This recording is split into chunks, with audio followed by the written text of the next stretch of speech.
અમદાવાદ જિલ્લાના ધોળકા તાલુકા ખાતે હોલસેલ કરિયાણાની દુકાનમાં આગ લાગવાની ઘટના બનવા પામી હતી, ત્યારે કરિયાણાની દુકાનમાં આગ લાગતા વેપારીને વ્યાપક નુકસાન થયું હોવાનું જાણવા મળી આવ્યું છે. મળતી આવતી સમગ્ર જાણકારી અનુસાર ધોળકા ખાતે બલાસ ચોકડી નજીક આવેલ અમન પાર્ક કોમ્પ્લેક્સમાં દુકાન નંબર 117માં આવેલ ધ પિલગ્રીમ બીઝ નામની હોલસેલ કરિયાણાની દુકાનમાં ગતરોજ કોઈ કારણસર આગ લાગવાની ઘટના બનવા પામી હતી. ત્યારે આ બનાવની જાણ થતાં ધોળકા તાલુકા ફાયર બ્રિગેડની ટીમ આગ ઓલવવા ફાયરની ગાડી સાથે દોડી આવી હતી અને પાણીનો મારો ચલાવ્યો હતો.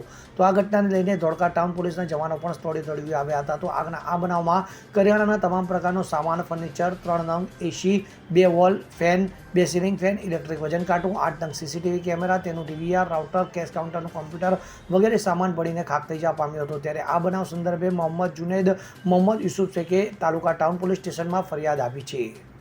ઇદ્રીસ શેખ સાથે CN24 ન્યૂઝ, ધોળકા. હવે જુઓ દેશ દુનિયાની તમામ ખબરો તમારી આંગળીના ટેરવે. ઉઠાવો મોબાઈલ અને Google Play Store પરથી ડાઉનલોડ કરો અમારી CN24 ન્યૂઝ મોબાઈલ એપ.